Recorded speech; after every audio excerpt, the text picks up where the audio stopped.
Hello दोस्तों, नमस्कार, आदाब, सत श्री अकाल सभी को। जीएस सुनी कार्ड में आपका हार्दिक स्वागत और अभिनंदन करते हैं। हम बात करेंगे एनआईएस डीएलएड को लेकर बड़ी अपडेट क्या। जैसे कि आपको बता दें, पटना हाईकोर्ट से एक बहुत बड़ा जजमेंट आया है। इसमें कहीं ना कहीं एनआईएस डीएलएड को शामिल करने की बात की या मान्य करने की बात की गई थी। उसमें बहुत सारे 144 पेज का जजमेंट था। सबसे बड़ी बात यह है कि सबसे ज़्यादा भर्ती इसमें पटना में ही आ रही है, बिहार में ही बहुत सारी शिक्षक भर्ती आ रही है। इसमें एनआईएस डीएलएड विद्यार्थियों को टीआरई 3 में शामिल नहीं किया गया और सप्लीमेंट्री रिजल्ट नहीं दिया गया। तो सबसे ज़्यादा अगर विद्यार्थी परेशान है तो बिहार से है, उसके साथ साथ असम से, पश्चिम बंगाल से, उड़ीसा से, उत्तराखंड से और अन्य राज्यों से जहाँ पर भर्ती है। लेकिन अभी उत्तर प्रदेश में कोई भर्ती नहीं, इसलिए विद्यार्थी एनआईएस डीएलएड के जितने भी हैं उत्तर प्रदेश में। लेकिन आप देखेंगे पेपर की कटिंग है, उसमें साफ साफ इस बात को कहा गया था कि जो 2015 से लेकर 2021 तक अगर एनआईएस डीएलएड किया है तो उनको मान्य किया जाए, क्योंकि उस समय इतने ज़्यादा बच्चों की जो स्कूलों में भी शिक्षकों की ज़रूरत थी, जो कि अनट्रेंड टीचर थे, उनको ट्रेन किया। कौन किया? सरकार ने किया।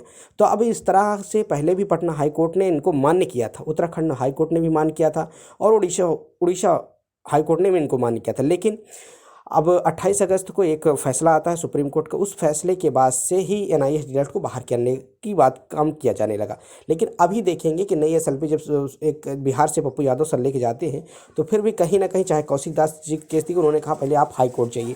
जब हाई कोर्ट में मैटर पहले से डिसाइडेड था तो अब उसी मुद्दे को फिर से उठाया गया। तो आप देखेंगे ये जो 144 पेज की जजमेंट में आपने एक आर्टिकल 16 में पेज नंबर 16 में इस चीज़ को स्पष्ट किया गया कि अगर भारत सरकार ने चाहे 2 साल का डिप्लोमा या 14 महीने का या 18 महीने का डिप्लोमा कराया है तो वो वैलिड है, वो मान्य है। क्योंकि उस समय इतनी ज़्यादा शिक्षकों की ज़रूरत थी।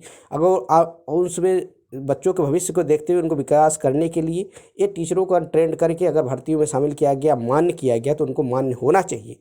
इस तरह पटना हाईकोर्ट की एक जजमेंट 3 खंडपीठों की जजमेंट ने फैसला दिया है। तो कहीं ना कहीं हाई कोर्ट से विद्यार्थियों को राहत नज़र आ रही है। लेकिन जब तक ये सारी चीज़ें क्लियर नहीं हो जाती, क्लियर मतलब कहने का मतलब आप समझ रहे हैं ना, कि इसमें साफ साफ इस चीज़ को एकदम मेंशन नहीं किया जाता कि नहीं ये वैलिड है, तब तक कुछ नहीं हो। क्योंकि सुप्रीम कोर्ट ने एक बार ये जजमेंट दे चुके हैं कि ये वैलिड नहीं है। इसीलिए अब आप देखेंगे पटना यहाँ से दिलीप कुमार छात्र नेता है जो बिहार से, उन्होंने शिक्षक भर्ती पहले भी ये इस चीज़ को विरोध किया था। सप्लीमेंट्री रिजल्ट नहीं तो वोट नहीं, नोटा का बटन दबाना है, स्टूडेंट पावर दिखाना है। कहने का मतलब इस तरह विद्यार्थी अपनी पावर हर जगह दिखाने की कोशिश कर रहे हैं।